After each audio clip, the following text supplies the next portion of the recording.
How's it going, everyone? This is Mitchell Mander here, and welcome to another review of the Boruto anime. We're going to be covering episode 203 in this review, and oh boy, are things about to change in the Boruto anime. Things are about to get crazy these upcoming episodes, especially next week's episode, which looks like it's going to be amazing. I'm already super excited for it, but we'll talk about that episode when it airs next week. We're going to be talking about today's episode now, so let's get on with the review. Well, before we get into that, if you like this type of content and you're new to the channel, be sure to like, subscribe, and hit that notification bell. It would be pretty cool if you did that. Alrighty, let's get on to the review. Now, I like what this episode did, and it portrayed the first half of the episode being very peaceful, whereas the second half wasn't very peaceful, as in, Jigen was literally about to nuke the entire Leaf Village. Literally, he was about ready to blow the entire village up, or at least unleash one of his cubes or something like that on the village, which would cause mass destruction. But anyways, we'll get onto that in just a little bit. But anyways, I like how the episode starts out as very peaceful. You have Kawaki looking for the last piece of the vase. I like how Naruto actually calls him his son, which I thought was actually pretty nice. I like that. We have Sarada going to Ino's shop to get flowers, and they omitted the scene where Sakura was getting flowers for Sasuke, which made sense because Sarada asked her mother about the Byakugo seal, and that whole plotline has been dropped, so I'm okay with this. So Sarada's in her place getting flowers for her, and also getting some flowers for Kawaki that she's about ready to go and drop off to him. We have Boruto and Mitsuki doing some training, and then we also have Inogen, Shikadai, Iwabe, Denki, Metal Lee, and then Chocho. They're all hanging out. They're playing cards. Well, at least Iwabe and Shikadai are. And it was a little nice scene, and we haven't seen some of these characters in a while, but they haven't been, like Iwabe, Denki, they haven't been present in the manga, so they're present here in this scene. And in the manga, this scene only had Shikadai and Inogen. And I like this scene because I like how it shows that Iwabe here actually met Kawaki. And remember back in the day when we all thought that Iwabe was actually Kawaki? Yeah, those were the days. But seeing them on screen, I feel like Studio Period actually did this on purpose. They acknowledged the fact that these two characters look alike, so yeah, it was a pretty nice scene. Moving on. Lastly, we have Hinata and Himori going out to do some shopping. Then we have Koji that's spying on Kawaki the entire time. He actually acknowledges, hey, it's been quite a while since Delta was defeated, so Jigen has to know that Boruto has a karma seal of his own. So what is that bastard up to?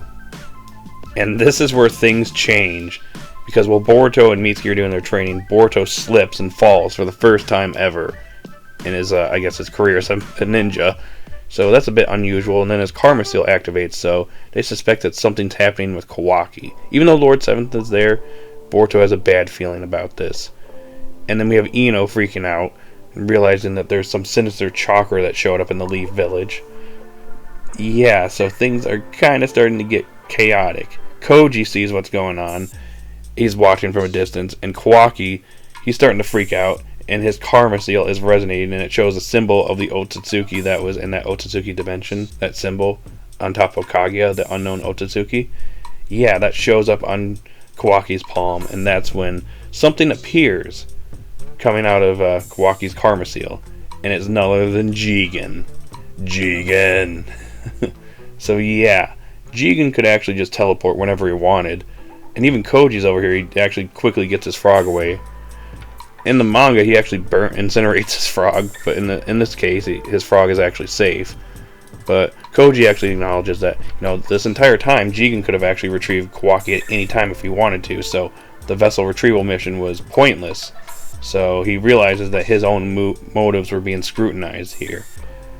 So yeah. Anyways, Jigen is in the village now.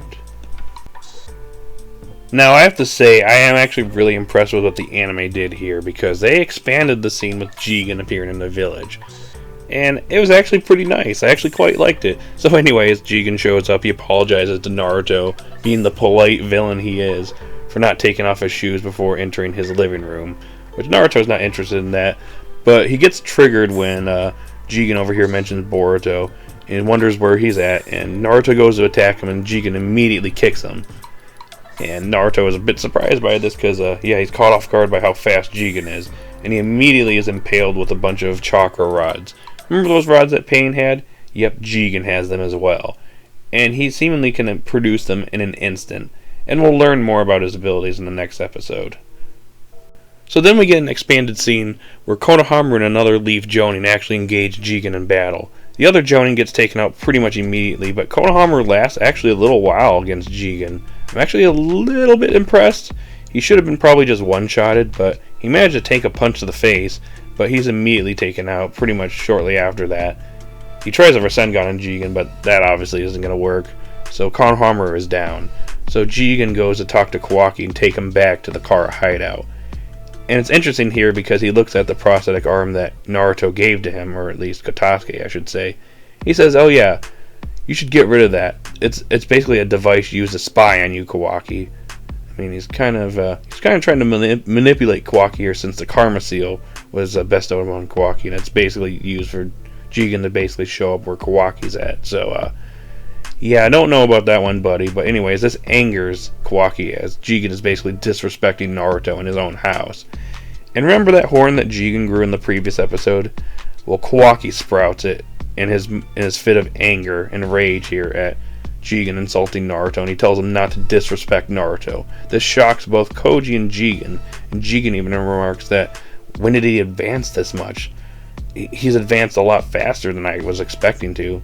And that's when Naruto shows up, kicks Jigen out of the way, and Jigen declares that he shall eliminate Uzumaki Naruto. We then get an anime original scene, which I actually like this scene because it's Naruto and Jigen having a brief battle in Naruto's backyard. And Naruto is certainly struggling against Jigen. He can't really go all out because, yeah, if he uses anything besides taijutsu, he could actually do some harm to the village. So Naruto is holding back here, and Kurama actually calls him out for this, and that Delta is nothing compared to this guy. You need to do something besides taijutsu. And Naruto tells him, well, I can't do that. I have to protect the village. I can't do that. I'll cause harm to the village. I like how Jigen points this out and basically says it must be annoying to be, to have to protect things. He tries to aim his chakra rods, like he usually keeps them hidden, but in this case he was actually manipulating them at full size. As about ready to attack Konohamaru, and Naruto jumps in the way to save him. He ends up getting impaled by one of the chakra rods, and Jigen kicks him out of the way. So Naruto is actually being held back as a result of having to protect like Konohamaru and protect the village, and Jigen is calling him out for this, and also Kurama is. So Jigen's over here like, well, if you find that annoying, what are you going to do about this? Are you going to be able to protect everybody against this? And it looks like Jigen is literally about ready to nuke the entire Leaf Village. Like, he's about ready to blow everything to bits. Which I'm not sure why he wants to do this, since Kawaki is like right there and could probably get blown to bits as well, but he's probably just doing this as a bluff. So Kawaki sees this and he immediately tells Jigen, hey, stop. Please, I surrender. Just please promise you won't lay another finger on Lord Seventh. I'll just go with you quietly. And Naruto's over here like, hey, wait a second. Why are you doing this, Kawaki? And Kawaki says one of the basically the most selfless things in the series, where he basically says he'd rather be Jigen's prisoner than lose you, Lord Seventh. And Naruto basically stops Kawaki. He's like, no, it's my duty as Hokage to protect everyone in the village. That includes you, Kawaki. Jigen, completely disgusted by this, takes Naruto and warps him away to another dimension. And I like this scene here. This was actually handled way better than in the manga scene, because Kawaki screams here, and his scream was just spot on in my opinion. You really felt that Kawaki felt the pain of losing somebody that was actually kind to him. The first person that showed him kindness and love in his life was just taken away from him, and I just love Kawaki's scream here. I think it was well executed.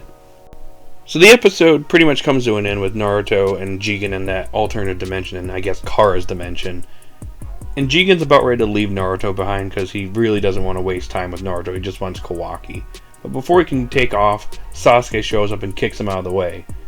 And Jigen declares that he's about to end both of them right here and there, whereas Naruto can actually go all out here in this alternative dimension. And that's where the episode comes to an end. So overall, episode 203, which was an adaptation of chapters 36 and the beginning of chapter 37, I thought that this was a very solid episode. I'm not going to spend a whole lot of time here because I was giving my thoughts as I was doing this episode review, but I want to repeat this again and just say that I like how this episode started out very peaceful. The first half of the episode is very peaceful. The characters even mention it's peaceful, and there's not like a whole lot of missions going on lately. And then you go to the second half of the episode where things get crazy. Ino realizes that there's someone very dangerous in the village. She hasn't sensed anything like this, seemingly. And then we have Jigen threatening to nuke the entire village. Like, things just went from 1 to 10 just really quickly, and I love how the anime did it. I think it was done pretty well. And oh boy, I'm only going to talk about this for a brief minute, but just looking at that preview for episode 204, my goodness, this episode looks phenomenal. It looks way better than chapters 37 and 38 ever looked. Like, especially that scene towards the end of the preview with Naruto and Sasuke and their Kyuubi and Susanoo avatars. That looks infinitely better than it looked in the manga. I'm just going to say right now. It looks infinitely better. And I am super stoked for this episode. Like, next Sunday can't come soon enough. Just saying. Alright guys, that's pretty much all I got for this episode review. So another solid episode from the Boruto anime. And another solid adaptation of the Boruto manga. So I'm going to give this episode a solid 9 out of 10. So guys, in the comment section down below, what do you think of this episode? Did you love it? Did you hate it? Post your thoughts in the comment section down below.